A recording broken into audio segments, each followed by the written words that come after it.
Listo, pues muy buenas tardes a los que están aquí presentes y a los que nos están viendo vía Zoom. El día de hoy, pues, se llevará a cabo la tercera sesión de nuestro seminario Juan F. Loyola. Es un seminario dentro del campo de desarrollo, del campo de conocimiento de desarrollo económico, en el cual soy responsable. Y bueno, básicamente el objetivo de este seminario es pues tener un espacio en donde profesores y tutores del campo pues puedan presentar sus investigaciones o sus avances de investigación y de alguna forma pues alimentar la vida académica de nuestro posgrado. Entonces, el día de hoy, esta tercera sesión tendrá un pequeño cambio porque tendremos el honor de tener dos expositores. Ambos presentarán un artículo, del cual, bueno, ahorita ya nos hablarán, y simplemente, pues, presentaré a estos dos ponentes, es el doctor Ignacio Perrotini y el doctor Juan Alberto Vázquez. Me voy a permitir leer la reseña de cada uno para darles el espacio. El doctor Ignacio Perrotini es profesor y tutor del campo de conocimiento de desarrollo económico y es editor de la prestigiosa revista Investigación Económica. Sus líneas de investigación son teoría y política monetaria, crecimiento económico, inflación y distribución del ingreso, problemas de la teoría macroeconómica contemporánea y banca central y finanzas. El doctor Juan Alberto Vázquez, que está vía Zoom, él es profesor investigador de la Facultad de Economía de la Benemérita Universidad Autónoma de Puebla. Ha escrito artículos en revistas internacionales y nacionales como la PCL Quarterly Review, Review of Keynesian Economics, International Journal of Political Economy, Investigación Económica, el Trimestre Económico, Noesis, Contaduría y Administración, entre otros. Ha escrito diversos capítulos del libro y ha coordinado libros colectivos. Es miembro del Sistema Nacional de Investigadoras e Investigadores Nivel 1, miembro del Padrón Institucional de Investigadores de la UAP y profesor con perfil deseable en la PRODEL. Es miembro del comité editorial de la revista Investigación Económica. Sus líneas de investigación son política monetaria y crecimiento económico. Entonces, bueno, lo que nos van a presentar el día de hoy, ambos doctores, se intitula The Dollar Hegemony and the Present Problem of Inflation Data. Le doy el espacio. Gracias. Gracias. Bien, bueno, quiero empezar por agradecer a Nancy este esfuerzo que ella realiza como responsable del campo de conocimiento del desarrollo económico para organizar este seminario. No es una tarea sencilla, que implica pues, distraerse de estas situaciones académicas y personales para contribuir a que nuestro programa de posgrado tenga un seminario en este campo de conocimiento. Lo mismo ocurre en otros campos de conocimiento, donde también hay un seminario, y también hay que agradecerle a esos colegas y a esos colegas que se ocupan de ello, ¿verdad? Entonces, es muy importante reconocer a nuestros colegas de ese trabajo. Y también, en segundo lugar, quiero agradecerles a ustedes su presencia, porque, bueno, este seminario no tendría ningún sentido, no podría llevarse a cabo si ustedes no asisten, no participan. Entonces, también son muy generosos a conceder su tiempo para venir a conversar y discutir. Es muy importante que tengamos diálogo respetuoso de ideas. Y que pues con humildad presentemos todo lo que vamos haciendo. Entonces, particularmente los estudiantes que están aquí y profesores, colegas del campo de conocimiento, es muy probable que también por vía remota nos estén siguiendo algunos otros estudiantes y profesores del campo. Creo que en la medida en que vayamos involucrando más los profesores del campo, nos fortalecemos. Entonces, muchas gracias por su presencia aquí. Bueno, quiero comenzar primero por explicar un poco el origen de este trabajo. La presentación de hoy está basada en un artículo ya publicado originalmente en la revista conocida como Review of Keynesian Economics, y después los editores de esa revista tuvieron a bien organizar un volumen, un libro, recogiendo los artículos que se publicaron sobre este tema. Y entonces lo publicaron como libro, que es este que está aquí, ¿verdad? No se nos enseñan para que lo compren, simplemente para que sepan que está ya publicado como capítulo del libro, este mismo trabajo, con el título del libro, Hegemonía del dólar, pasado, presente y futuro, y los editores son los profesores Thomas Palmer, Esteban Pérez, Alentel y Matías Verde. Bueno, ahora, ¿cómo se originó esta cuestión, este trabajo? Pues, bueno, Tom Hole dio con la idea de que se debería tratar en la revista esta cuestión que estaba en discusión, la hegemonía del dólar. La hegemonía del dólar está o no está cuestionada, está en riesgo, no está en riesgo, en fin. Y al recibir la invitación de contribuir, este es un trabajo que tuvo que pasar los rigores normales de la revista, pues se me ocurrió que podíamos tratar el problema de la economía del dólar, considerando esto que se conoce, no sé si se conozca mucho, pero se conoció algún tiempo como el peso problem, ¿verdad? Bueno, la segunda anécdota, preámbulo, es que hace mucho tiempo un profesor mío me aleccionó y me dijo, bueno, no a mí solamente, sino a varios, me dijo, lo que ustedes tienen que hacer es pues, ir a investigar, perdón, a entrevistar a los profesores viejos, ¿no? A los que sí saben, que ya han cursado una experiencia en la disciplina, vayan y entrevisten, los que les cuenten su experiencia. Bueno, yo me tomé en serio el consejo de este profesor y entonces él dijo particularmente, entrevisten a algunos, ¿verdad? Y mencionó, por ejemplo, a Paul Suisi, a Magno, entre otros. Yo me tomé en serio esto y pues fui entrevistando a quien se dejara, ¿verdad? Y, y con algunos fue más fácil, con otros fue no fácil. Pero tuve la suerte de poder entrevistar a Milton Friedman en sus últimos años de vida. Evidentemente no lo podía entrevistar cuando ya estaba más allá, pero no fue fácil, ¿verdad?, conseguir la entrevista con Milton Friedman. Lo que yo saqué en limpio después de haber trabajado, perdón, haber entrevistado a varios profesores pues ya consagrados, unos más, otros menos, es que después de haber hecho un largo recorrido en la disciplina, habían llegado a la conclusión de que la única conducta sensata es la humildad, ¿verdad? Que debemos ser pues muy realistas, que no pensemos que tenemos la llave para la solución de la teoría, sino que es muy limitado lo que podemos hacer. Fruto de esto, una pregunta que yo le hice al profesor Milton Friedman fue que él había concedido previamente una entrevista al Financial Times y dijo algo en esa entrevista, pues para mí muy significativo, ¿verdad? Consideraba que al final del día las cosas no habían salido muy bien con su teoría. Y que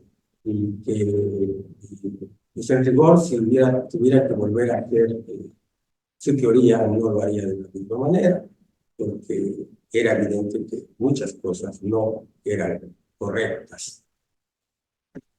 Yo aproveché para hacerle una pregunta que tiene que ver con el título de este artículo, porque el concepto de peso problem lo acuñó Milton Friedman, justamente en referencia al peso mexicano.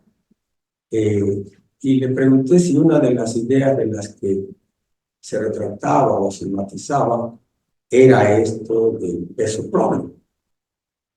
Me dijo, no, eso sí que no. El peso problem sí es un problema de ustedes. y por creer en ideas equivocadas. Entonces, ese sí es un problema de ustedes. Bueno, en fin, esta idea la retomamos con Juan Alberto Vázquez, que es un amigo y colega, ya Medina se mencionó, profesor de la Universidad de Puebla, y exploramos este asunto del peso problem, justamente en la hipótesis tal como formula Milton Friedman. Por cierto, el artículo en el que se basa esta presentación está disponible para quienes nos hagan alguna solicitud. Con mucho gusto se los haremos llegar, ¿no? Y básicamente lo que vamos a decir está basado con algunos pequeños matices, ¿verdad? Entonces, la siguiente, por favor. Bueno, la siguiente lámina es simplemente la sinopsis de lo que vamos a decir. Primero hablaremos de la dinámica del tipo de cambio en el punto de vista de Milton Friedman y el punto de vista de Keynes, pero básicamente el Keynes previo a la teoría general. Seguirá una discusión primera de hechos estilizados, donde hablaremos de la cuenta corriente, el tipo de cambio nominal, la posición financiera extranjera de México. Ahí yo detendré mi intervención y Juan Alberto seguirá con lo que resta de esta sinopsis, ¿no? Los hechos estilizados 2, el papel de las reservas internacionales, la brecha de tasa de interés. Tenemos una estimación de la brecha de tasa de interés, la estimación econométrica, la primera estimación del artículo, y la segunda estimación es que proponemos una regla de Taylor alternativa, y finalmente pues, nuestras conclusiones. Bueno, ok. Bien, el peso problem. Nosotros pensamos que el peso problem sí existe, ¿verdad? Y que es un fenómeno asociado a la hegemonía monetaria, la hegemonía del dólar. El concepto de peso problem, como lo formuló Milton Friedman allá en los años 70, no incluye, no considera la hegemonía del dólar. O sea, simplemente lo que dice Friedman es que el peso problem pues es un asunto de más o menos de profecías cumplidas, es decir, si el público tiene la expectativa de que el peso se va a devaluar, el peso se devaluará.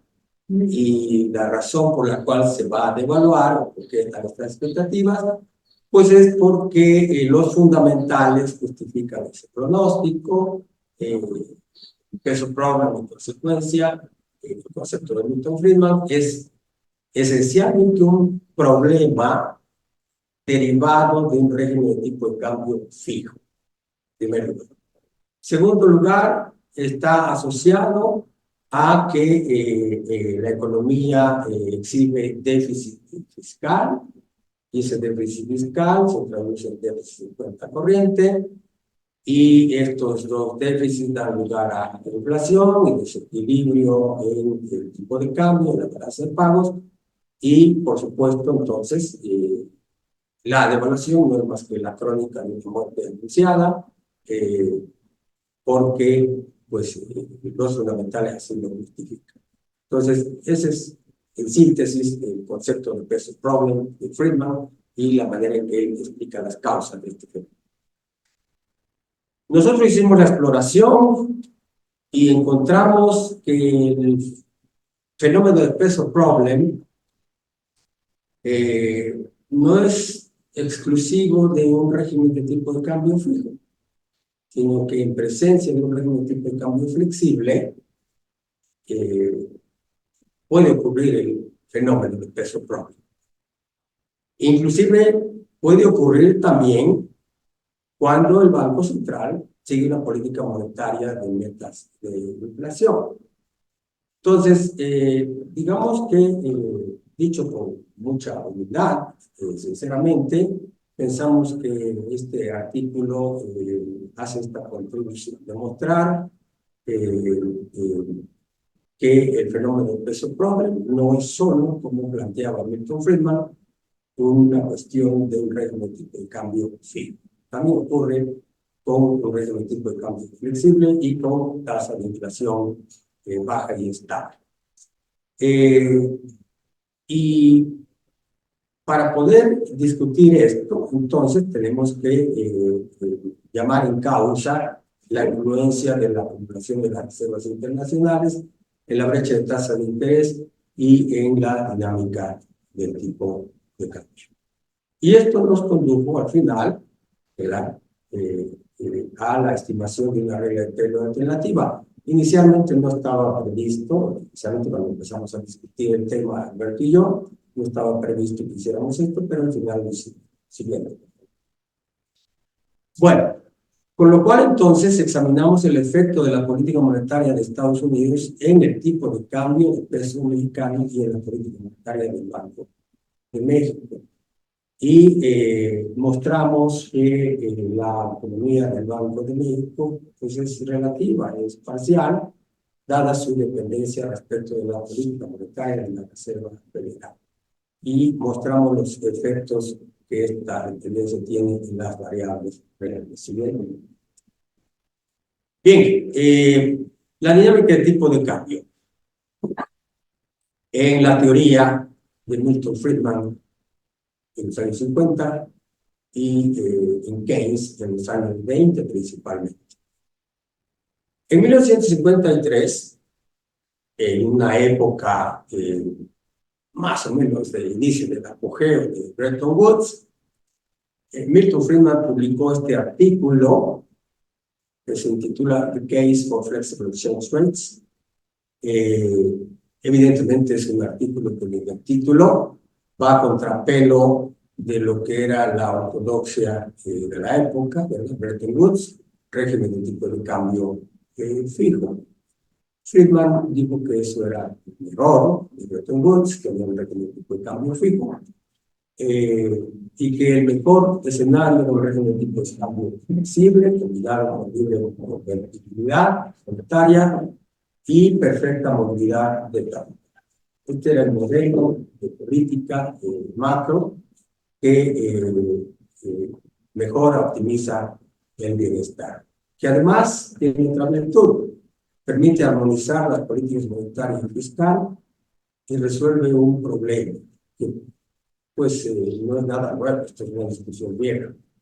El problema de la discrecionalidad del Banco Central, ¿no? Un tema muy cercano al corazón de Milton Friedman, porque pues Simons, a quien él atribuye el origen de sus ideas, ¿verdad? Él dice que pues esto que nosotros llamamos monetarismo, Friedman no le gustaba llamarlo así, su teoría, en realidad tenía una noble prosapia, o sea, venía, él decía, de una tradición oral de Chicago.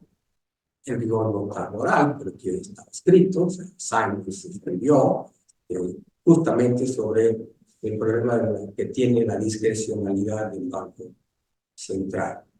Entonces, el peso problem está asociado a la discrecionalidad del Banco Central y a la falta de independencia del Banco Central.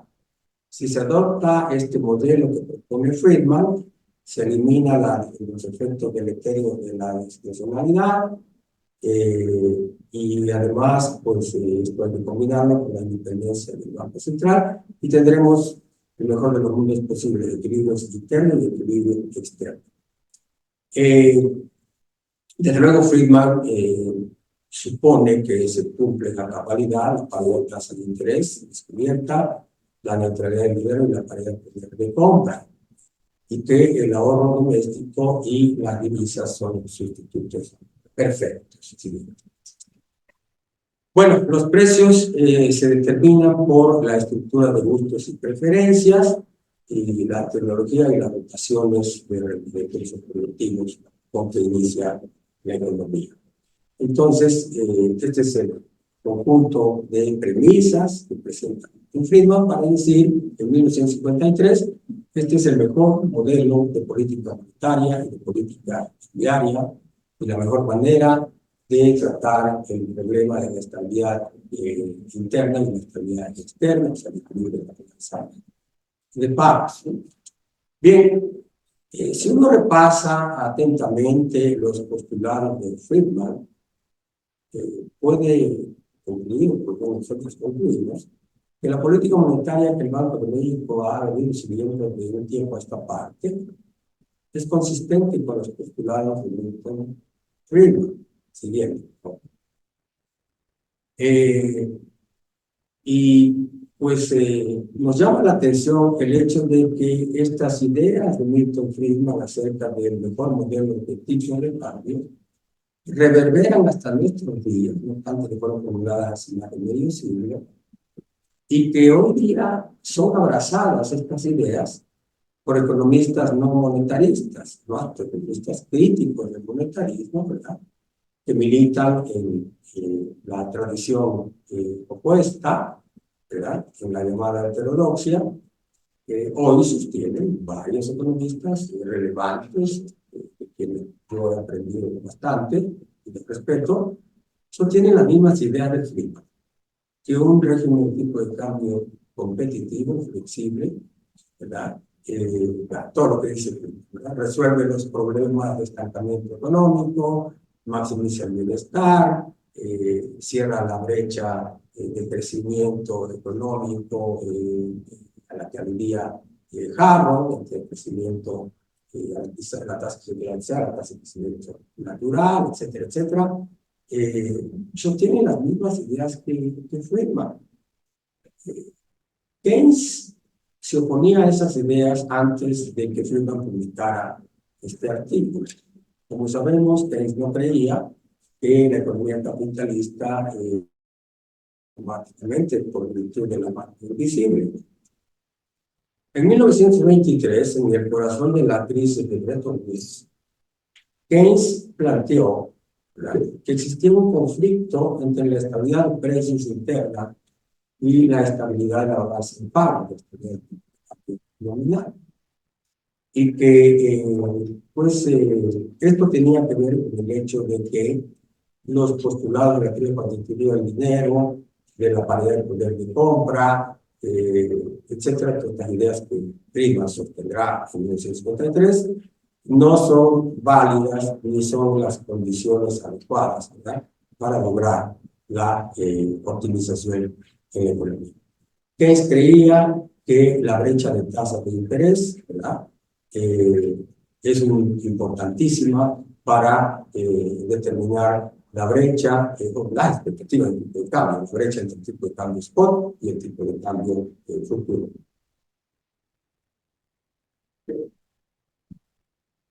Esta misma brecha de tasa de interés que nosotros vamos a estimar más adelante. Siguiente, por favor. Bien, además, en la dinámica del tipo de cambio, ¿verdad?, hay que considerar, no nomás en nuestros días, en el tiempo de Keynes, Keynes tenía presente cuando él observaba y analizaba la crisis del patrón oro y el debate contemporáneo de aquellos años acerca de si Reino Unido debía retornar, ¿no?, y qué forma al patrón oro que había abandonado, ¿verdad?, en los albores de la Primera Guerra Mundial, que finalmente regresó al Reino Unido en el año 1925 para abandonar finalmente de una vez por todas el patrón oro en septiembre de 1931. Ya que él consideraba que ahí había, aunque no desarrollaba gran cosa, pero sí tenía claridad de que había un problema de asimetría en el sistema monetario internacional, porque por un lado hay monedas clave, ¿verdad?, como dice Michel Arrieta, la moneda clave, que son unas pocas, y las monedas periódicas, que son la mayoría. Esta idea de Keynes, de la asimetría monetaria, pues tenía que ver mucho con lo que ya era empezado a definir como lo que es el dinero, ¿verdad? En aquella época, la tradición sostenía que el dinero era fundamentalmente un medio de intercambio. Un medio de cambio. Keynes ya plantea desde esas épocas que sí que efectivamente, como la escuela austriaca sostenía, el dinero es un medio de intercambio, pero es más que eso, ¿no? Es una unidad de cuenta, es una reserva de valor, y eso plantea un problema central, ¿no? Que desarrollará que más tarde en la teoría general. El problema del papel de la liquidez en la macroeconomía, el mercado de trabajo, el mercado de bienes, el crecimiento económico, etc. Siguiente, por favor. Bueno, pues esta asimetría monetaria se puede presentar como este cono invertido, ¿verdad? En la parte superior tenemos la moneda hegemónica, que en nuestros días es el dólar, y hacia abajo monedas principales fuertes, como el euro, el yen, la libra, ¿verdad? En los años 80 hubo economistas, me parece muy un poco inquietos, que pronosticaron que el yen reemplazaría al dólar como moneda hegemónica. Más tarde hemos escuchado, ¿verdad?, que el euro desplazaría al dólar como moneda hegemónica, y más recientemente escuchamos que el renminbi chino va a reemplazar el dólar. Y al final del cono, en la parte inferior, pues están, bueno, dice moneda fuerte menor, o sea, son las monedas débiles en realidad, ¿no? Ahí es donde se ubica el peso mexicano. Por cierto, el peso mexicano no está en la cola de la lista de monedas hegemónicas. El peso mexicano ha ganado cierta reputación. Aprovecho para aclarar que esta presentación en ningún momento estuvo pensada a propósito de lo que está en boga en el periodismo, del llamado peso fuerte, ¿no?, el superpeso. Vamos a mostrar evidencia de que no hay tal fortaleza del peso, no es cierto, todo eso es periodismo, y está bien para los debates ahora de campaña, pero en rigor no hay tantos. Siguiente, por favor. Bueno, la siguiente tablita, ¿verdad?, que tiene datos del Banco de Pagos Internacionales, lo muestra a las claras. El dólar sigue siendo una moneda importante en las transacciones financieras internacionales, y por mucho, ¿verdad? Es más, lo que es una aparente paradoja. Después de la crisis, no se debilitó, se fortaleció todavía más ese papel del dólar. Bien, en realidad aquí hemos puesto al peso, pero no es que en la lista siga después de la libra esterlina, es que el peso está la moneda suiza, está la corona sueca, en fin, hay otras monedas, pero ya el peso aparece en la lista, incluido en la lista de las 15 monedas más requeridas, ¿verdad?, en el mercado internacional de cambios. Luego, con una participación muy pequeña. En la lista aparece también, antes que el peso mexicano, mucho antes, ¿verdad?, el renminbi. Aquí no lo pusimos, lo he puesto, el servidor mío, no de Alberto, pero el renminbi participa en 2019 con algo así como entre el 2 y el 3%, así es que también es una participación muy pequeña. Entonces, es el pronóstico de que el renminbi va a reemplazar al dólar. Sí, puede que sí. Por ahora no lo sabemos. Yo no veo ninguna evidencia estadística que caliente esa idea. Siguiente. Bueno, la siguiente gráfica, ya entramos en los hechos estilizados 1. Esta gráfica muestra el comportamiento de la cuenta corriente de México. Como ustedes pueden apreciar, ¿verdad?, podemos dividir en dos subperiodos esta gráfica. El primer periodo llegaría más o menos por ahí de los años 90. Es el periodo desde 1960 a 1990, el periodo de régimen del tipo de cambio fijo. Y luego el segundo subperiodo, que va del mercado de los años 90 hasta esta gráfica que termina en el siglo XXI, ese periodo de régimen del tipo de cambio flexible con meta de inflación, con objetivos de inflación. En la acumulación de reservas internacionales, ¿cuáles son los factores que contribuyen a que una economía acumule reservas internacionales? Bueno, en primer lugar, la cuenta corriente. Un superávit de cuenta corriente conducirá a que la economía acumule reservas internacionales. Y por contra, un déficit de cuenta corriente significará que la economía desarrolla. reservas internacionales. Pero esta es la forma más estable de acumular reservas internacionales, a través del superávit de cuenta corriente. Una segunda fuente para acumular reservas internacionales es la deuda externa, y una tercera es capitales. Bien, pues lo que se puede ver es que en el primer subperiodo la cuenta corriente se comportó más o menos estable en régimen del tipo de cambio fijo. Pero no fue un periodo de gran acumulación de reservas internacionales. Para mí, prácticamente no se acumulaban reservas internacionales. Por cierto, esto quiere decir que somos mexicanos, no podemos ser de otra manera, vamos siempre en contra de la teoría económica, ¿no?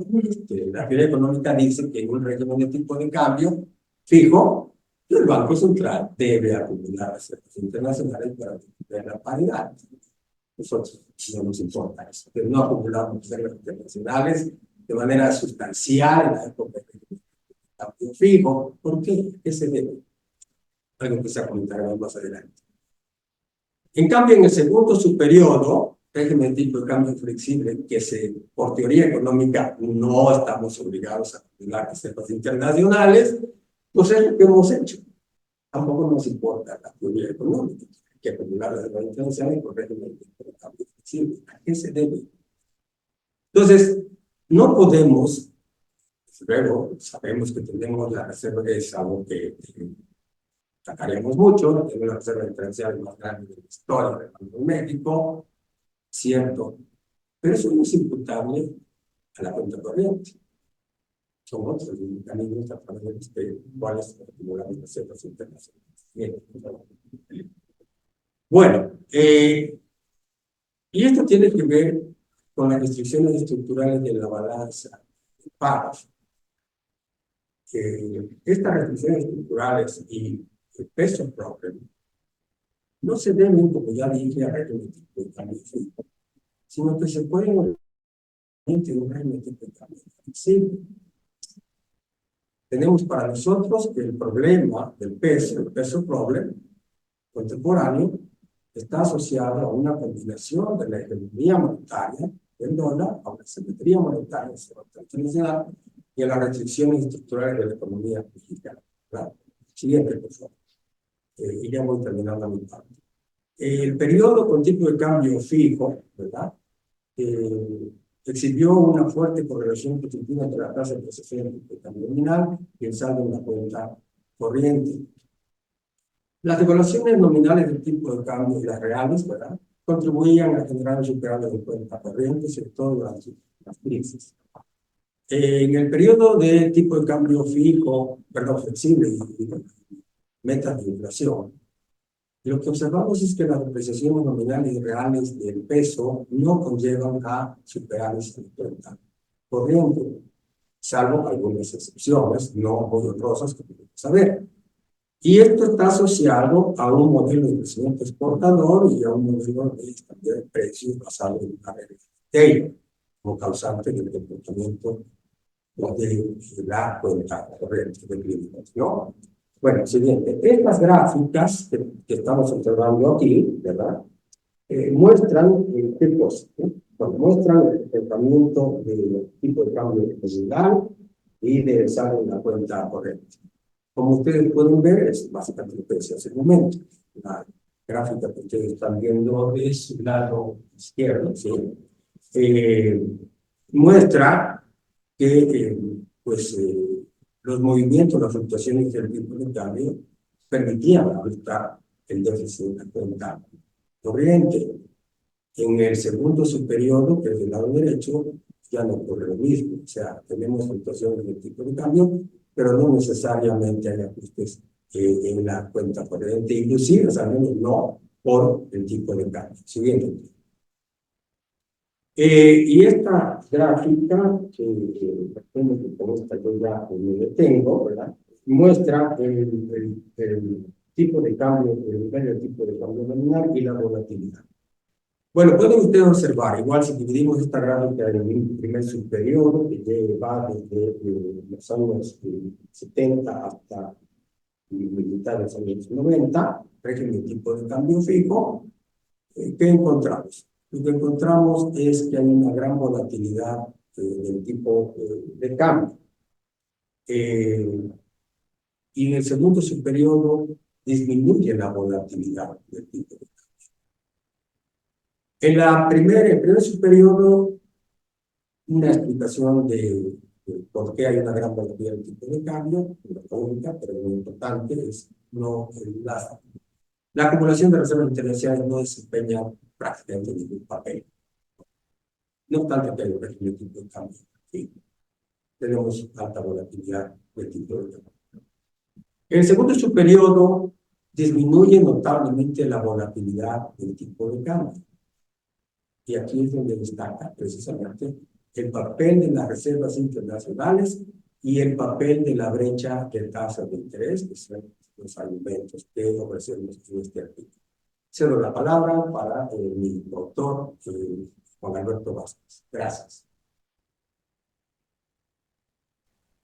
Muchas gracias, profe Ignacio.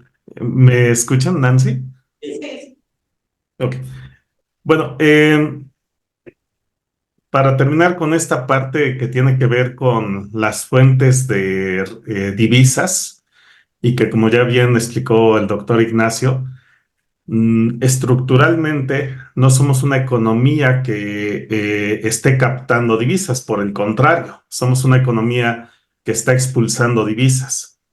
Ya se explicó acerca de la cuenta corriente y como ustedes pueden ver también en esta gráfica que es la posición financiera neta, también observamos la característica de que durante la época del tipo de cambio fijo estábamos acumulando divisas a través de una posición financiera positiva.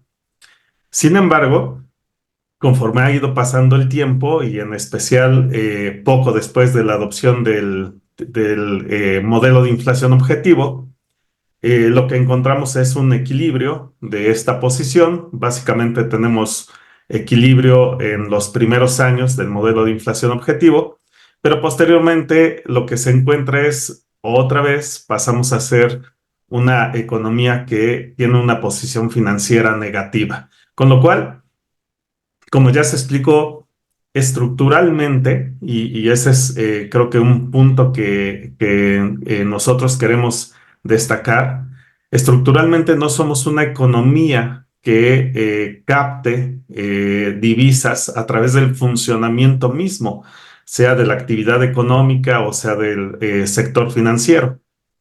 Sin embargo, como ya se comentó, sin hacer una alusión ex ante del superpeso, sin embargo, podemos observar que el tipo de cambio pues está bastante controlado y está fuerte en términos de su apreciación. Y la pregunta es ¿por qué? ¿Por qué está pasando esto? ¿Será que es porque flexibilizamos el tipo de cambio y porque eliminamos la discrecionalidad de la política monetaria tal como lo pregonaba Milton Friedman? ¿O será producto de algún otro tipo de estrategia? Si podemos pasar a la siguiente, por favor. Bueno, ¿qué es lo que observamos a partir de la transición hacia el tipo de cambio flexible? Una vez que se deja de fijar el tipo de cambio o de utilizar una regla de tipo de cambio semifijo, ¿qué es lo que observamos al transitar hacia el tipo de cambio flexible? Bueno, lo que observamos es que seguimos siendo una economía débil en el sentido financiero. Ahora, además de esto, como ya se mencionó, tenemos un proceso de desindustrialización, con lo cual la presión de la cuenta corriente es todavía más fuerte. Y en ese sentido, uno no podría esperar que se eliminaran la posibilidad de los choques especulativos. Lo que uno en todo caso podría tratar de pensar es que a través del tipo de cambio flexible se podría contener estos choques especulativos, pero otra vez, eh, es la flexibilidad del tipo de cambio la que ha eliminado esta situación el efecto de los choques especulativos. Bueno, pues la respuesta que nosotros damos es que no, que en realidad pues tenemos otro mecanismo por medio del cual se ha podido controlar el tipo de cambio y a su vez controlar los choques especulativos al tipo de cambio, que es justamente lo que ya terminaba mencionando el doctor Ignacio acerca de la acumulación de reservas internacionales. Es una situación muy sui generis porque cuando teníamos tipo de cambio fijo, la acumulación de reservas internacionales, pues la verdad es que es bastante escasa. Y en cambio, a través del régimen de tipo de cambio flexible, hemos acumulado reservas internacionales a un ritmo bastante acelerado, como se puede ver en la siguiente gráfica. Como pueden ver, del 1970 a el 2000 más o menos, las reservas internacionales como proporción de el ingreso nacional bruto, pues pasan nada más de 2 a 5%. En cambio, del 2000 al 2020 pasa de 5 a casi 20%. Entonces, nosotros justamente como país lo que estamos haciendo es acumular reservas internacionales de manera muy acelerada para poder hacer frente a los ataques especulativos que son propios de una economía estructuralmente débil, porque somos una economía que se está desindustrializando y somos una economía en la que el sistema financiero también es débil, porque con todo y lo que observamos del superpeso, pues en realidad nuestro sistema financiero, una, pues no está tan desarrollado y dos, evidentemente nuestra moneda no es una moneda de alta seguridad en términos comparativos con otras monedas. Entonces, evidentemente necesitábamos una estrategia adicional para poder darle cierta seguridad a nuestro sistema financiero y en particular a nuestra moneda. Ahora, la pregunta es, por un lado, ¿qué está provocando que estemos acumulando tantas divisas? Y dos, ¿cómo estamos acumulando todas estas divisas? ¿No? O sea, son dos cosas. Una, ¿qué efecto tiene que estemos acumulando tantas divisas? Y dos, ¿cómo le estamos haciendo para acumular tantas divisas? Bueno, por un lado, uno debería de pensar que al flexibilizar el tipo de cambio, la tasa de interés doméstica queda libre del efecto de la política monetaria del extranjero. Pero como ya dijimos, siendo una economía débil, tanto en términos reales como en términos financieros, pues esto no ocurre así. Así que necesitamos de algo que nos proteja, y ese algo que nos protege justamente son las reservas internacionales. Tan es así que podemos encontrar una evidencia acerca de que la acumulación de reservas internacionales sí nos da cierto grado de libertad en términos del uso de nuestra política monetaria. Como podemos ver en la siguiente, por favor, Nancy. Eh, Nosotros lo que hemos hecho es acumular reservas internacionales, sobre todo con respecto a la deuda que tenemos con el extranjero. Y ustedes pueden ver aquí claramente cómo si nosotros consideramos la acumulación de reservas internacionales con respecto a la deuda total, con respecto a la deuda de largo plazo y con respecto a la deuda de corto plazo, pues el comportamiento es básicamente el mismo, pero se puede ver claramente cómo en el caso de la deuda de corto plazo, la proporción de reservas internacionales es sumamente elevada con respecto a la proporción con respecto a la deuda de largo plazo. Y justamente, pues esto es parte de entender que una de las formas más comunes por medio de las cuales se pueden generar ataques especulativos es a través de la necesidad que tienen las economías de responder a sus deudas de corto plazo. Cuando nosotros sabemos que la deuda de corto plazo está por concluir, por madurar, evidentemente entendemos que la economía requiere de divisas y es un momento en el cual es muy sencillo o muy, digamos, adecuado, perdón, generar ataques especulativos. Justamente, ¿qué es lo que hizo nuestro país? Bueno, lo que hizo fue acumular reservas sustancialmente de una forma elevada, sobre todo con respecto a la deuda de corto plazo, justamente para desincentivar estos ataques especulativos. Y ustedes pueden observar que eso básicamente empieza a través del periodo de tipo de cambio flexible. Después de la crisis financiera del 94, abandonamos tipo de cambio fijo, empezamos con tipo de cambio flexible y ahí es donde más se da esta acumulación de divisas con respecto a la deuda. Si podemos pasar a la siguiente.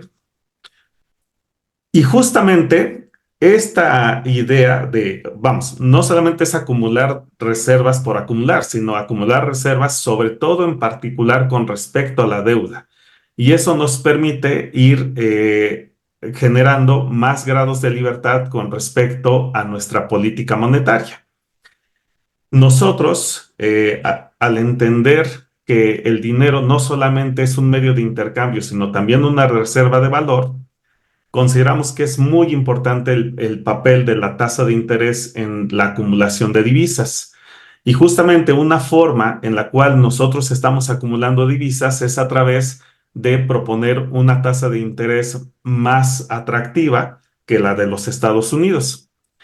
Si no tuviéramos las reservas necesarias, esto no importaría que tuviéramos una tasa de interés muy elevada. Claro, evidentemente eso ayudaría a desincentivar los ataques especulativos, pero no habría, digamos, una certeza de que los ataques especulativos no podrían llegar, porque no tendríamos de todos modos una forma de responder a los ataques especulativos. Entonces, cuando nosotros acumulamos divisas, eso nos permite cerrar la brecha de la tasa de interés mexicana con respecto a la tasa de interés del extranjero. Y eso nos permite entonces tener un mejor grado de libertad, un mayor grado de libertad con respecto al uso de nuestra política monetaria.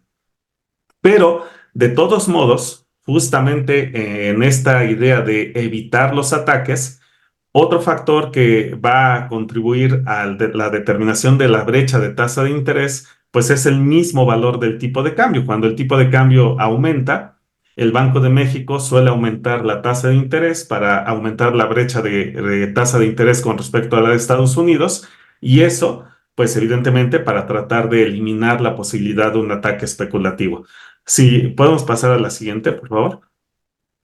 Vean ustedes, a- en línea de lo que decía Keynes, aquí lo que nosotros podemos observar es la diferencia, el diferencial de tasas de interés en una línea más clara con respecto a la depreciación esperada del tipo de cambio. Ustedes pueden observar que el comportamiento es más o menos parecido, tenemos una correlación positiva y eso, bueno, pues evidentemente nos indica cómo nosotros como economía tenemos que tener una tasa de interés más elevada que la de Estados Unidos. ¿Cuánto más elevada? Pues dependerá de las reservas internacionales. Entre más reservas internacionales tengamos, esta diferencia puede ser menor y entre más se deprecie el tipo de cambio, esta diferencia tendrá que ser mayor.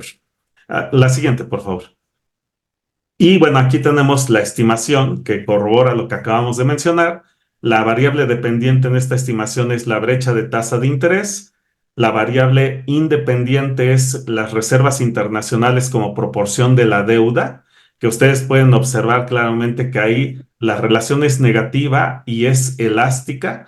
El valor obtenido es -1, que es estadísticamente significativo y que muestra la gran importancia de la acumulación de reservas para reducir la brecha de tasa de interés.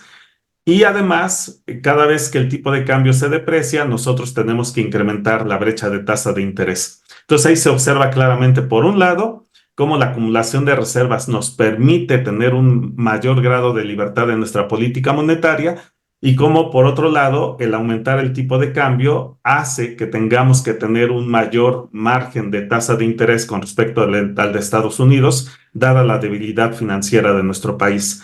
Pero muy importante también que se observe que el valor de la constante, que además es estadísticamente significativo, es de 4.8, con lo cual, por más que acumulemos divisas, en rigor, siempre necesitamos tener una tasa de interés mucho más elevada que la de Estados Unidos.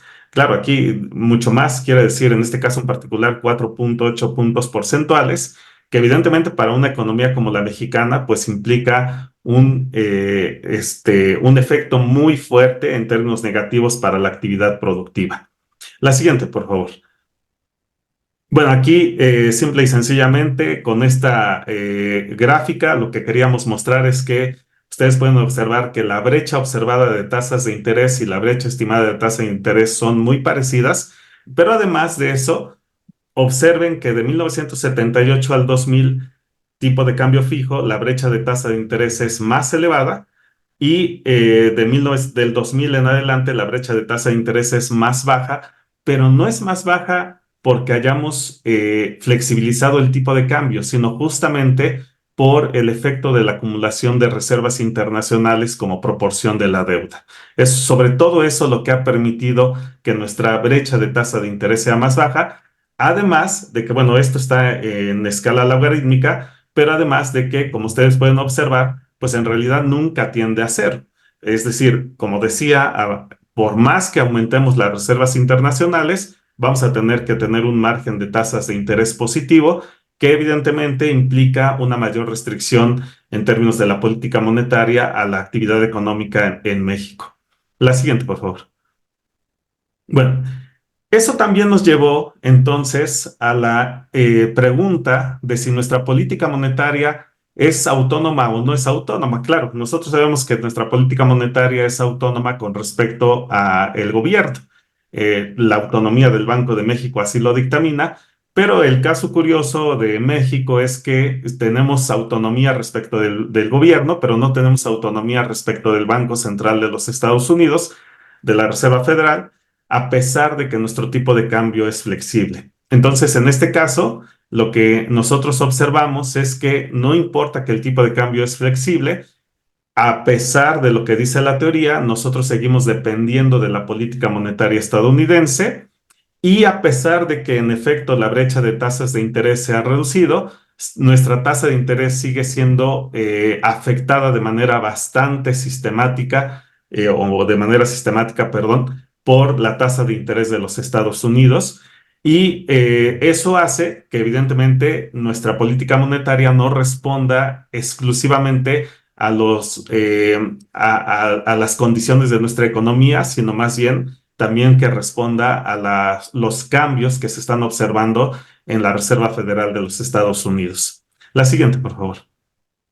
Bueno, aquí ustedes pueden observar, en este caso pusimos, dado que creemos que es algo de lo más importante de nuestro artículo, al inicio de la tabla está la estimación, la especificación de la regla de Taylor. Nosotros asumimos que en el caso del Banco de México, la tasa de interés no solo depende de la brecha de inflación, la brecha de la inflación observada respecto del objetivo, pero también depende del comportamiento de la tasa de interés estadounidense en una forma cuadrática, en una relación cuadrática. De acuerdo con la teoría económica, si nosotros hiciéramos esta estimación, alfa 2 y alfa 3 deberían de ser iguales a cero y la tasa de interés solo debería depender de la brecha de inflación. Pero ¿qué es lo que se observa? Bueno, pues lo que se observa es que en efecto la brecha de inflación afecta de manera positiva. Cada vez que la inflación está aumentando, hay una respuesta de aumentar la tasa de interés por parte del Banco de México, pero a su vez se puede observar que entre 1995 y el 2000 hay una relación cuadrática decreciente, perdón, disculpen, creciente de la tasa de interés nacional con respecto a la de México, y posteriormente del 2001 al 2022 hay una relación cuadrática decreciente. En concreto, simple y sencillamente, en ambos casos, en ambos subperiodos, lo que encontramos es que la tasa de interés de Estados Unidos afecta de manera positiva a la tasa de interés mexicana. Una hipótesis que nosotros tenemos es que la relación cuadrática creciente-decreciente cambió justamente por la acumulación de reservas internacionales. Antes, por cada incremento de la tasa de interés de Estados Unidos, nosotros teníamos que hacer incrementos más que proporcionales y hoy día sí incrementamos nuestra tasa de interés, pero los incrementos son menos que proporcionales justamente por la acumulación de reservas internacionales que hemos realizado. Pero igual otra vez, muy importante, el valor estimado de la constante, que es igual a 3.51. Si ustedes consideran que la brecha de inflación es cero y que la tasa de interés de Estados Unidos es cero, que no es algo descabellado, dado las observaciones que se vieron apenas hace algunos años, pues nosotros tendríamos que tener una tasa de interés de 3.5%, que eso lo podemos tomar como la trampa de liquidez del caso de México.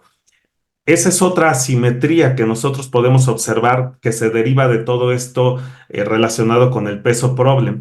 Mientras que Estados Unidos tiene una trampa de liquidez igual a cero, nosotros tenemos una trampa de liquidez de 3.5%. Quiere decir que nosotros no podemos bajar la tasa de interés más allá del 3.5% y evidentemente eso hace que nuestra política monetaria sea muy restrictiva con respecto a la actividad económica. La siguiente, por favor. Bueno, las consecuencias, evidentemente, como ya lo comenté, es que la tasa de interés nominal, el piso de la tasa de interés nominal de Estados Unidos es más bajo que el de México. Nosotros tenemos un piso de 3.5, mientras que ellos tienen un piso de cero. Y una de las consecuencias es que mientras que Estados Unidos sí puede generar una política monetaria contracíclica, en ocasiones genera tasas de interés reales positivas, pero en ocasiones genera tasas de interés reales negativas, esto según sea el comportamiento de su economía. Nosotros, dado el hecho de que nuestro piso de la tasa de interés es muy elevado, 3.5%, pues en realidad nosotros prácticamente siempre tenemos tasas de inflación reales positivas, con lo cual evidentemente no nos sirve como un mecanismo de ajuste para momentos en los cuales necesitamos expandir la demanda.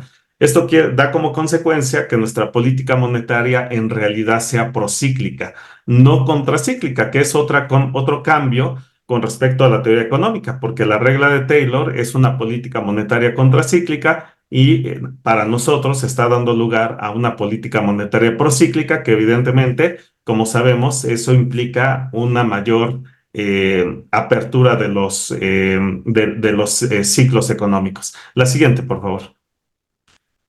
Bueno, aquí ustedes lo pueden observar. En línea más oscura está la tasa de interés real de México, en línea más clara está la tasa de interés mexicana, de Estados Unidos, y ustedes pueden ver que la tasa de interés real de Estados Unidos sí fluctúa alrededor del cero, pero la tasa de interés de México es cierto, en algunas ocasiones es negativa, pero fundamentalmente es positiva. La siguiente, por favor.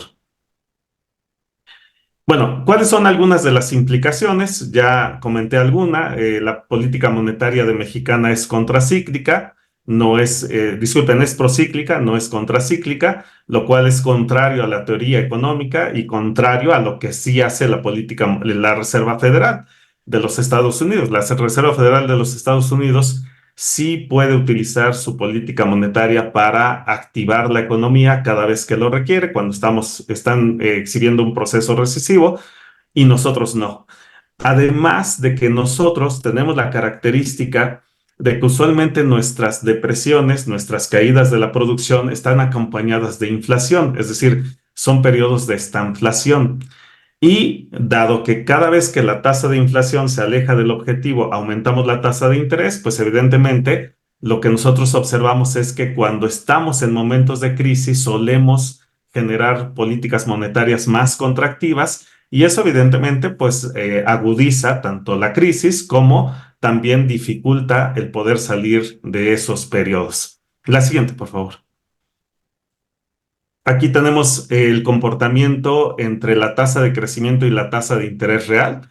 Ustedes pueden observar que es una relación negativa, es decir, cuando más crecemos es cuando más bajamos la tasa de interés real y cuando menos crecemos es cuando aumentamos más la tasa de interés real, lo cual nos conduce a una política monetaria procíclica. Lo único que sí es que cuando la tasa de crecimiento es sumamente baja, ahí por eso separamos los dos casos, cuando digamos la tasa de crecimiento es normal versus cuando la tasa de crecimiento es muy baja, sí hay un traslado, un desplazamiento de la curva, pero el comportamiento sigue siendo negativo, es decir, cuando las crisis no han sido tan severas, por llamarlo de alguna manera, la tasa de interés real cae, pero no cae tanto, y en cambio, cuando la crisis han sido severas, aumentamos sustancialmente la tasa de interés real.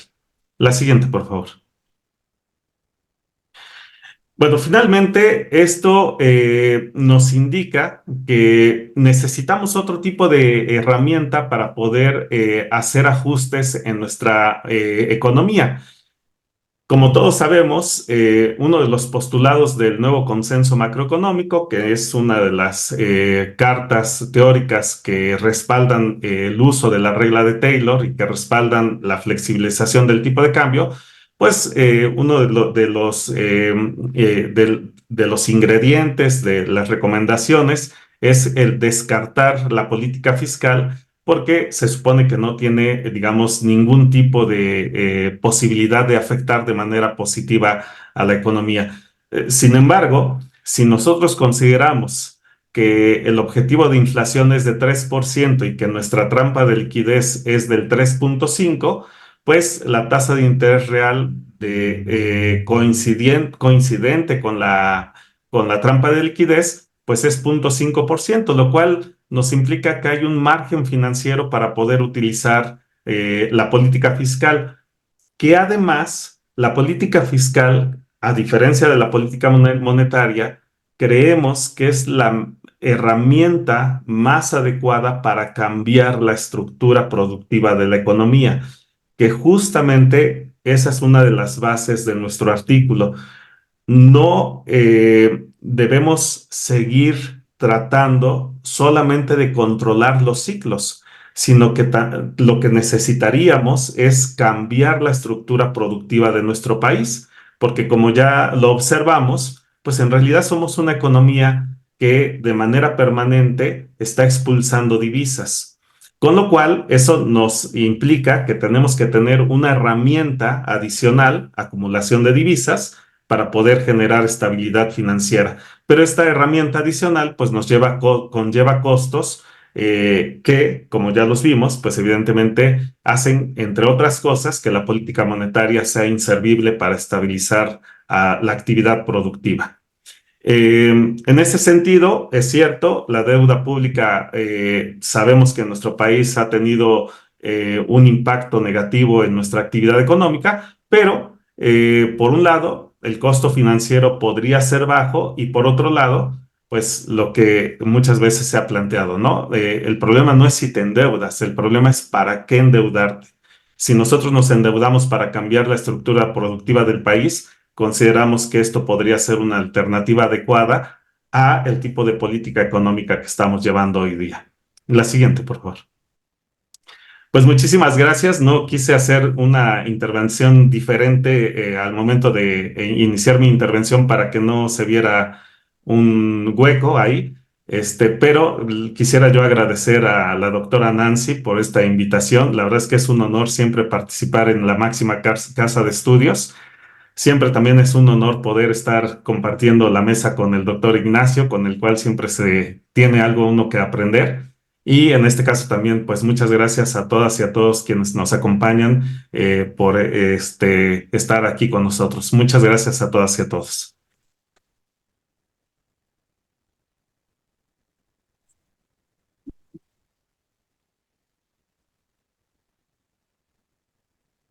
Pues pasaremos a la sesión de preguntas. Aquí voy a adelantar porque ya en el chat pueden, bueno, vía Zoom pueden hacer sus preguntas en el chat y tengo aquí una pregunta que nos están haciendo los estudiantes de la Universidad Autónoma de Chihuahua.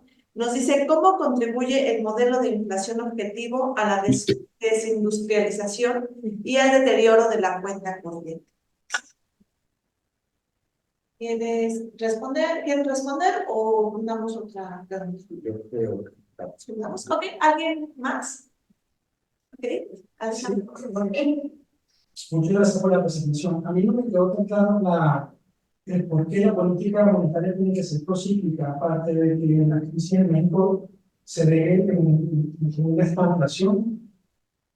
¿Qué pasa con el ciclo económico, la coordinación del ciclo económico con Estados Unidos? Esa sería una pregunta. La otra Perdón, la última parte no la escuché. ¿Qué pasa? ¿Cuál es el rol de la coordinación de los ciclos económicos entre Estados Unidos y México? Tenía pensado que éramos muy sincrónicos. Y una pregunta con respecto al potencial del sector petrolero mexicano de ayudar en la acumulación de divisas. Si hay algún potencial, siendo México un país exportador de petróleo y teniendo el hecho utilizado que exportadores de petróleo ahorran divisas en fondos soberanos.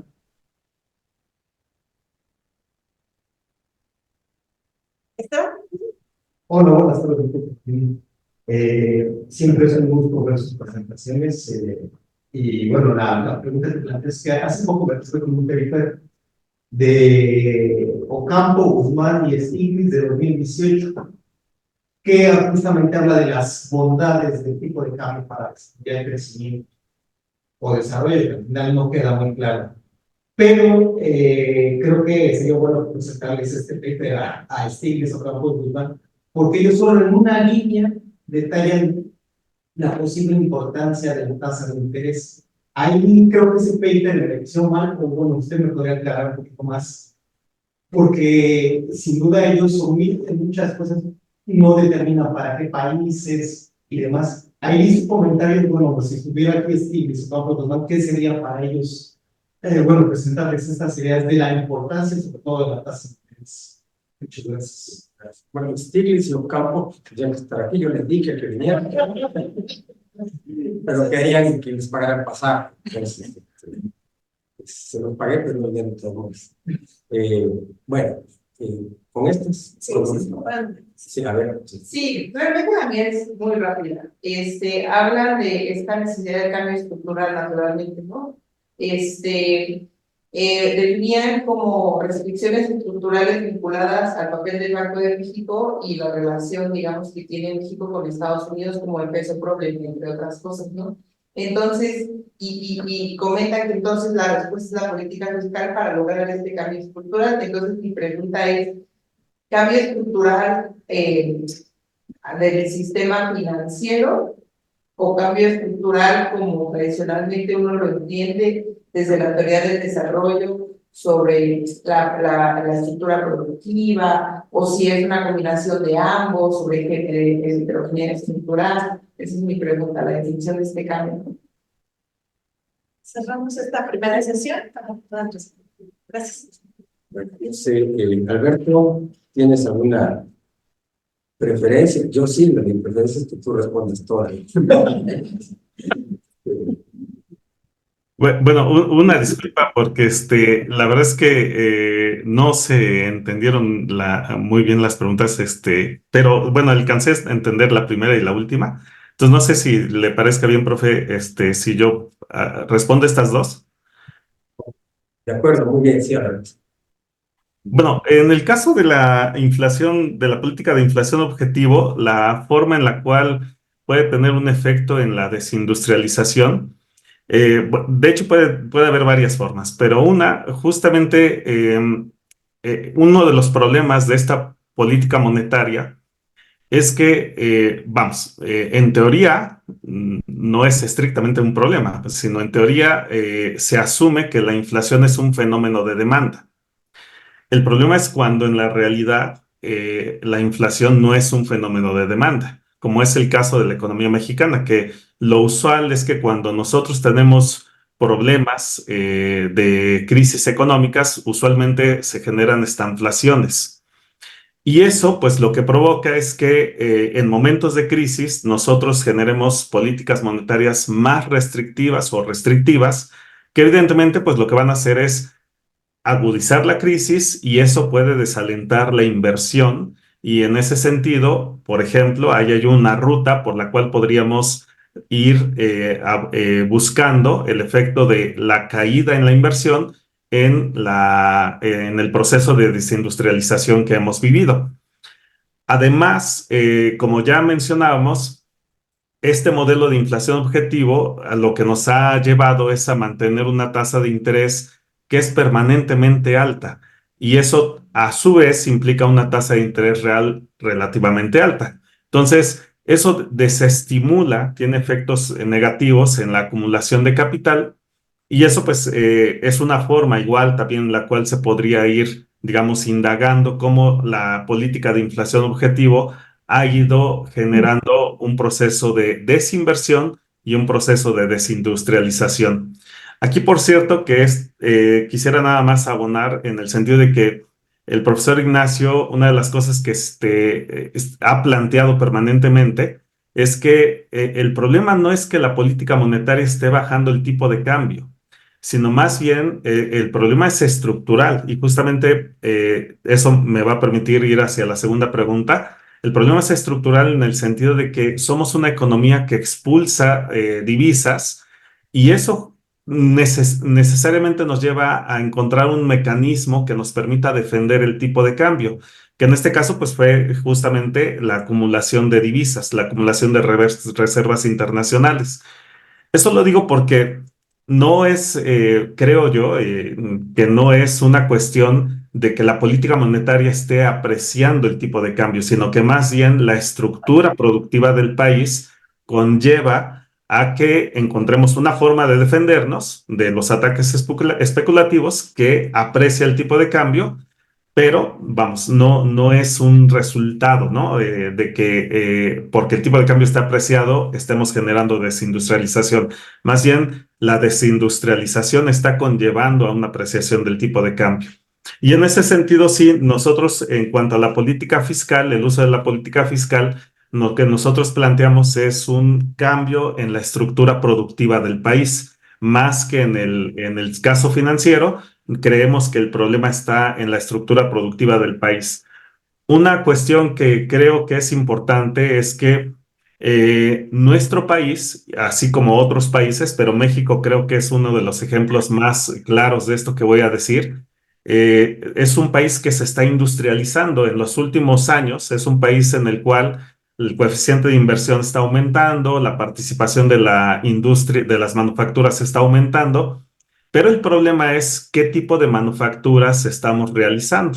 Evidentemente somos un país que no deja de ser un país maquilador, que depende fundamentalmente de las importaciones y que a su vez la producción exportadora no conlleva un alto valor agregado.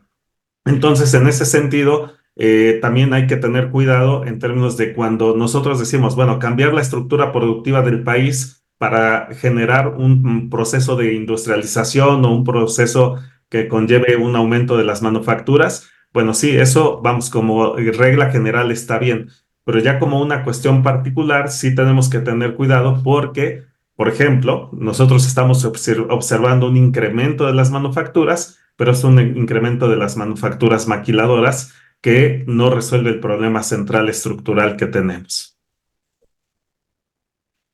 Ya, bueno, bien. Gracias, Alberto.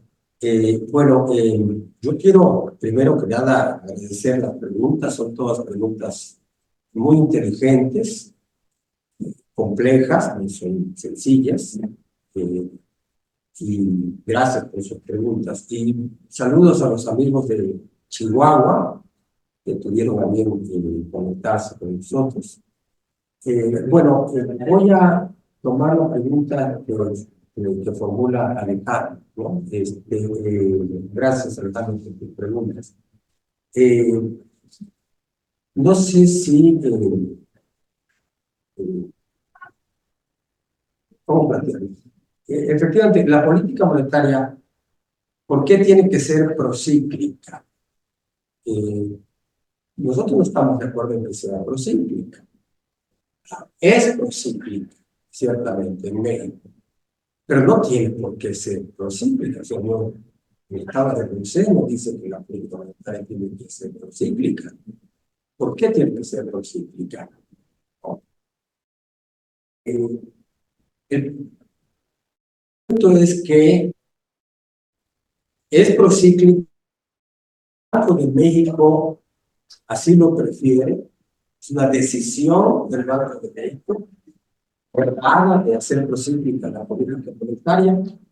No quiero discutir si es un error, ¿verdad?, de concepción o de revés, pero hay un problema más complejo que tiene que ver con la hipótesis de nuestro artículo y que la hemos demostrado. El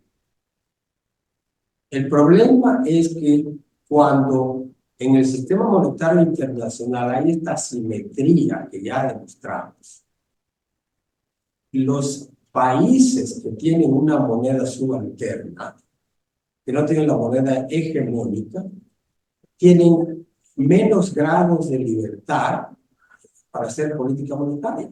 El cono invertido que mostramos, ¿verdad? Del lado izquierdo, creo que esa parte omití comentarla, pero muestra que hay una relación inversa entre los grados de libertad de la política monetaria de un banco central y el lugar de su moneda en el contexto, el concierto del sistema monetario internacional. Entonces, digamos que a mayor relevancia de la moneda en el sistema monetario internacional, ¿verdad?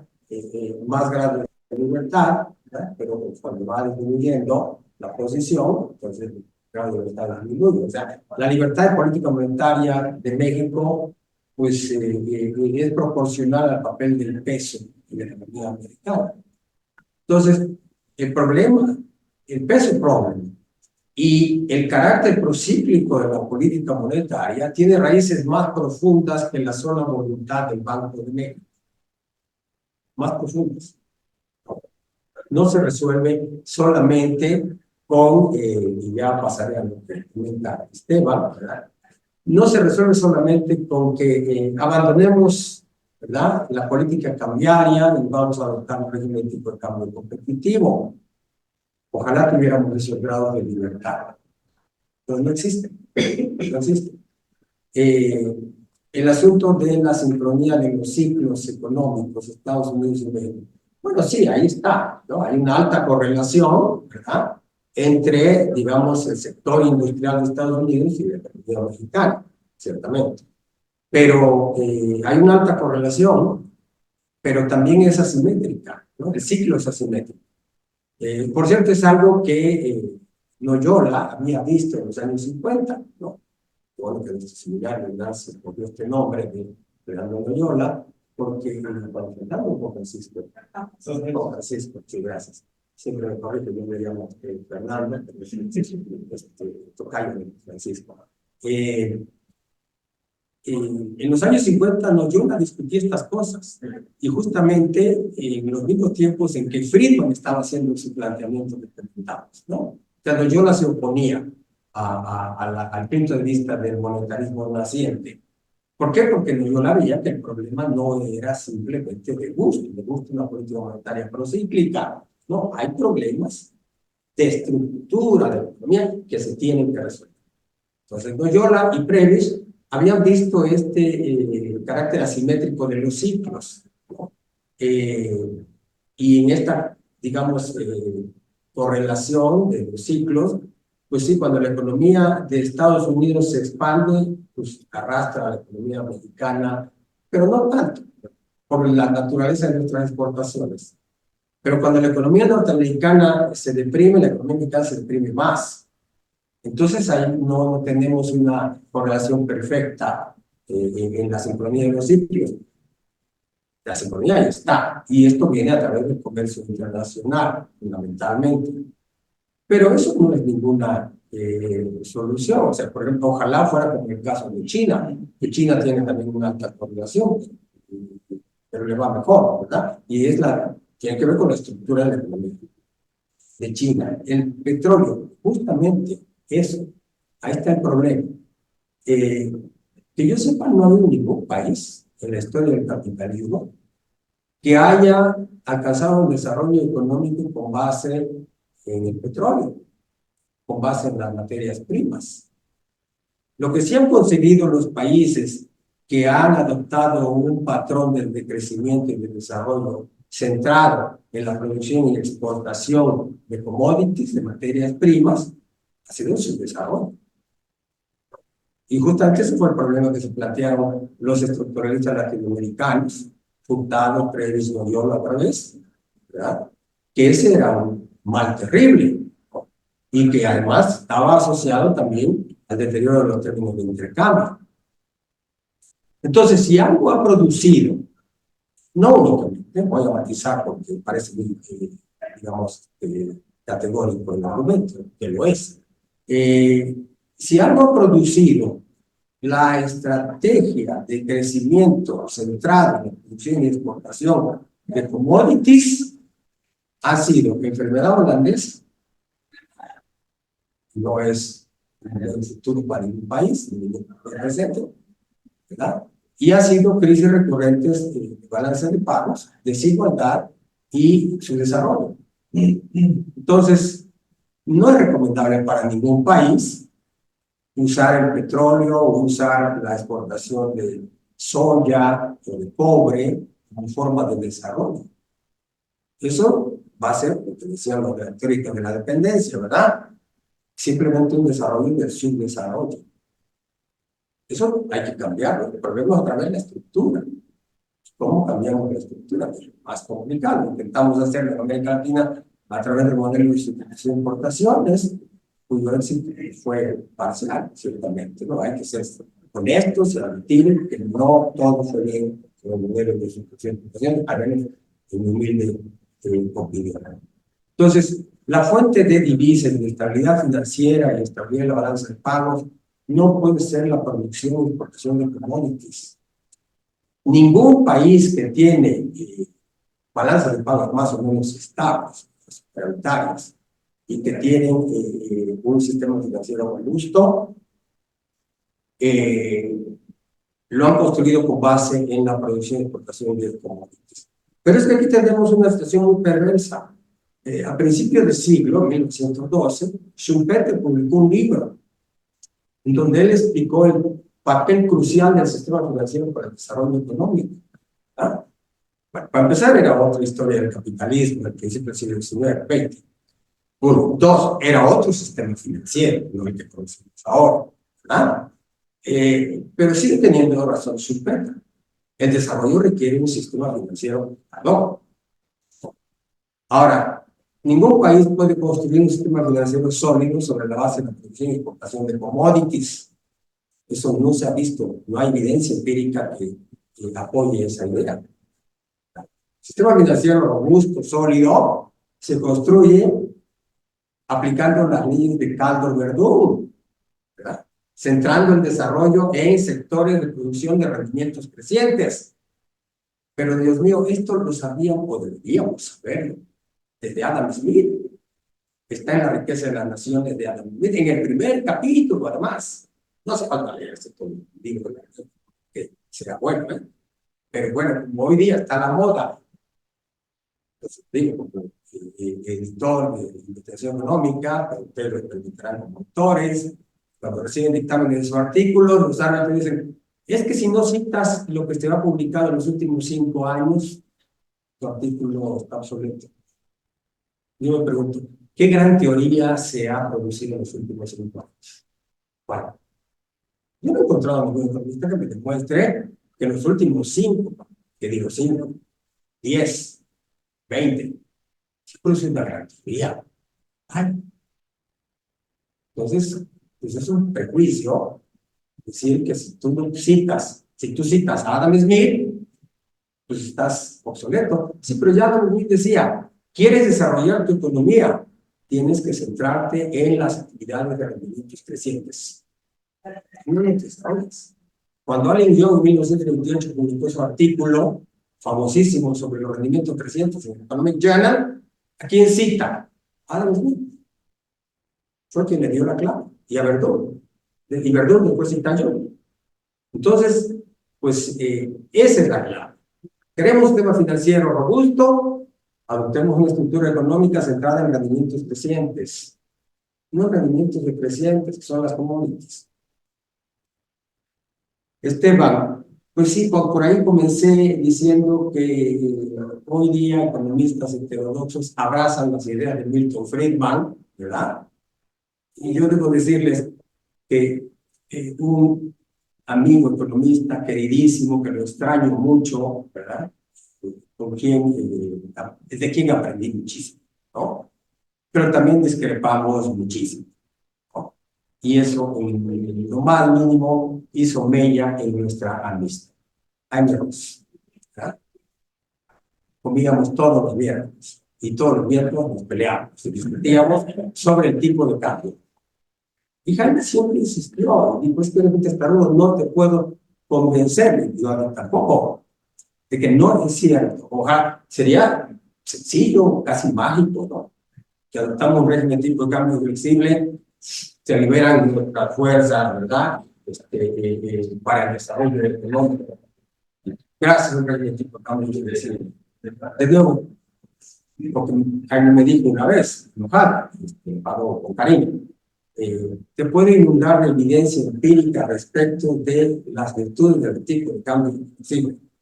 Muéstrame un país que alcanzó el desarrollo gracias al régimen tipo de cambio flexible. ¿Cuál? Por una simple razón.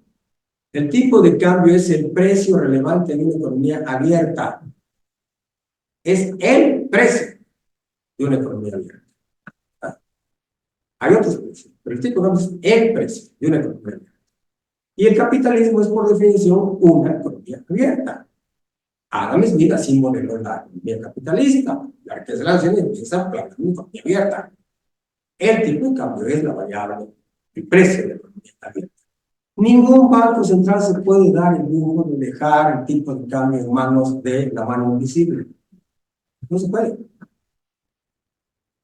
Entonces sería muy irresponsable adoptar un régimen de tipo de cambio flexible y competitivo, a menos de que no va a resolver el problema estructural. Paso al tema final.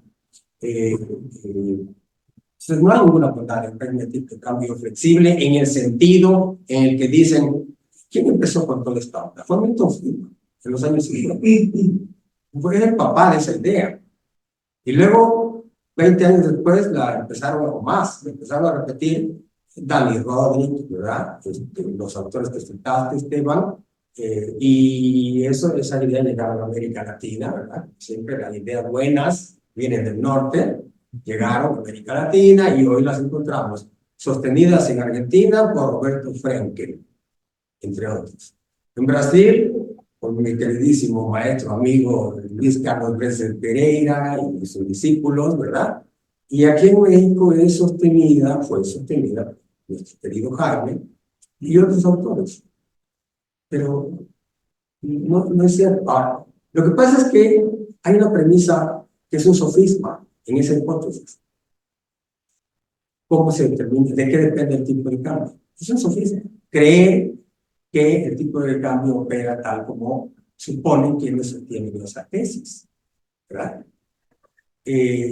Por cierto, ninguno de ellos habla del peso problem, porque el peso problem no es solo un problema del peso, ¿verdad?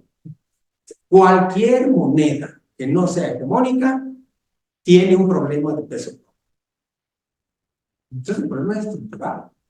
Por tanto, como bien comentó Alberto, hay una herramienta para resolver ese problema estructural, la política fiscal, bien orientada. Tony Thurgood, en paz descanse, Tony Thurgood siempre insistió en eso. La restricción de balance de pagos es estructural. ¿Y cómo se resuelve? Con política fiscal para actuar sobre el denominador de la ecuación fundamental del modelo de Thurgood. Para eso hay que usar la política fiscal, para reducir el valor del denominador. ¿Y el denominador cuál es? La anestesia de ingresos y la demanda de importaciones. Por tanto, no producir y exportar commodities. Eso no va. Perdón que me haya extendido, pero eran muchas ideas muy ricas las que estoy pensando. Sí, ¿alguien tiene alguna duda? Sí. Muchas gracias por la presentación, que estuvo muy clara, me gustó mucho los temas que nos presentaron y es un tema que también a mí me ha gustado mucho. Y bueno, voy a ser un poco breve. Tengo dos preguntas que no me quedan muy claro. La parte esta de qué tipo de endeudamiento se está refiriendo. Si es público, si es privado, qué tanto aquí, porque esa parte creo que es clave en términos de la actividad que tenemos como país. Y que está relacionado también con la segunda pregunta que me dice Alberto sobre la función de divisas de la economía mexicana. Porque, bueno, yo hace como en diciembre tuve una plática con el doctor Pablo Ruiz, y él me decía que estábamos más o menos en entradas y salidas, más o menos estábamos parejos, ¿no? Entonces, pero yo estoy viendo que están dando mucho dinero, ¿no? extranjera directa, por todos lados, ¿no? Petróleo, turismo, incluso venta, diferenciar tasas de interés. Entonces, esa parte no me queda muy claro. Seguramente sí hay fuerzas ahorita que están apreciando mucho el peso. Entonces, eso se relaciona a qué tipo de deuda, de corto plazo, de largo plazo, privada, pública, qué tanto es el riesgo que tenemos, ¿no? Y no sé qué es el riesgo social, ¿verdad? Es así por la parte de las importaciones que por la parte de los respetamos y se refiere aceptable. Y bueno, esas serían mis dos preguntas. Y nada más un pequeño comentario. Yo hice un tesis sobre el diferencial de tasas de interés aquí en esta facultad en el 2005 y encontré que el diferencial de tasas de interés de los Estados Unidos, el diferencial real, está explicado por la cuenta corriente y la inflación. Es muy parecido a lo que ustedes encuentran porque en la cuenta corriente, pues básicamente deuda, ¿no? Hay diferentes tasas de deuda. Y la inflación también, ¿no? Entonces, lo que veo diferente a mi trabajo que presenté es que usted recuerda que hay diferentes, digamos, patrones, ¿no? Cuando crece la economía o cuando está más en el pico que accesible, este patrón es cuadrado, ¿no? ¿Quieren dejar? Bueno, no, y esta parte es bien interesante y yo lo exploraré y ya por el tipo de cambio y su efecto del crecimiento económico totalmente de acuerdo con lo que dice el doctor. Yo también muy bien enojado con el doctor Ross. Bueno, tuve la oportunidad de tener, se fue bien enojado también. Pero bueno, Cuando comías con él era peor el enojo, ¿eh? Cuando comía uno con él era peor el enojo porque luego te daba dolor de estómago. sí, no. Y eso es aquí. Bueno, voy a leer la una, viene de eso. Dice José de Jesús Sánchez, si bien es cierto, la acumulación de reservas permite contrarrestar los ataques especulativos respecto al tipo de cambio, el manejo de la política monetaria no permite que esos especuladores mantengan un flujo constante de ganancias que contribuye a la extracción de divisas. El manejo de la política monetaria no permite que esos especuladores mantengan un flujo constante de ganancias que contribuye a la extracción de divisas. lo pregunta. Sí. A ver. No sé si Alberto, ¿quieres intervenir, Alberto? Yo hablo mucho. Yo estoy cansado. No sé. No se escucha todo bien. Perdón, una disculpa. Es que cuando hablan el público, la verdad es que es poco claro y solamente cuando hablan ustedes dos se escucha bastante bien. No sé, profe, ¿quiere que diga algo respecto de la última o si usted quiere abordarlas todas? A ver, si quieres repito las preguntas y aquí Francisco me dirá si le hago justicia a lo que dijo o no, y para que tú decidas, ¿no? ¿Cuáles tomas? Francisco preguntó en primer lugar a qué nos referimos con la deuda pública o deuda privada, o ambos. Esa es la primera pregunta. Y también aclarar qué cosa es esto de expulsión de divisas, a qué nos estamos refiriendo, si es por las importaciones, el déficit de cuenta corriente, y aclarar eso. ¿Sí, ahora sí? ¿Escuchaste, Alberto? Sí.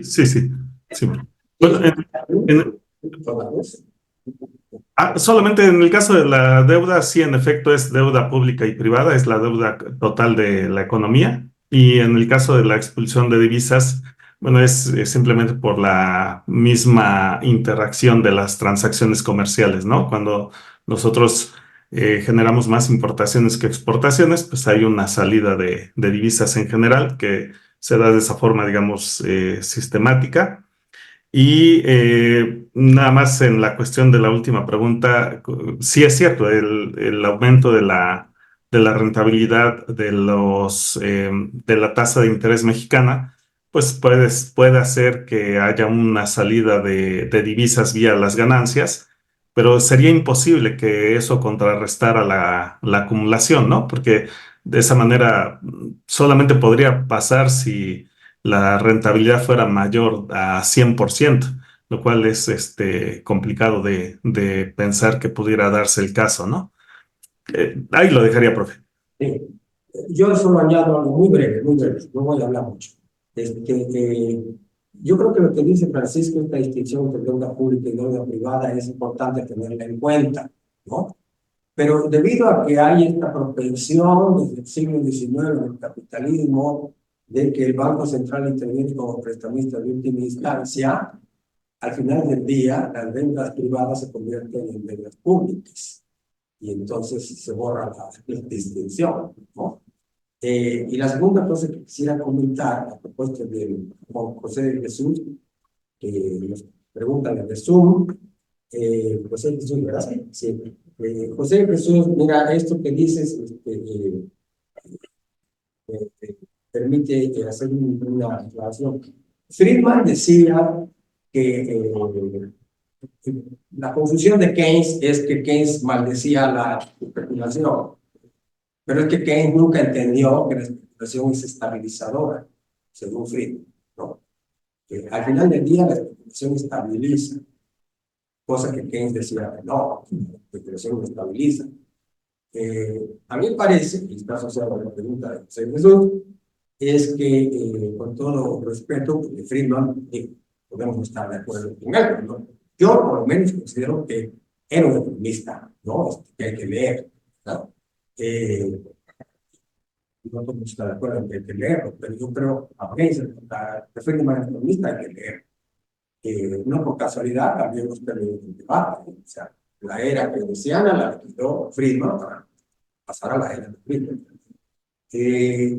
Pero Friedman tenía una confusión. Friedman confundía arbitraje con especulación. El arbitraje sí tiende a estabilizar, ¿no? Eso lo decía Malthus, ¿no?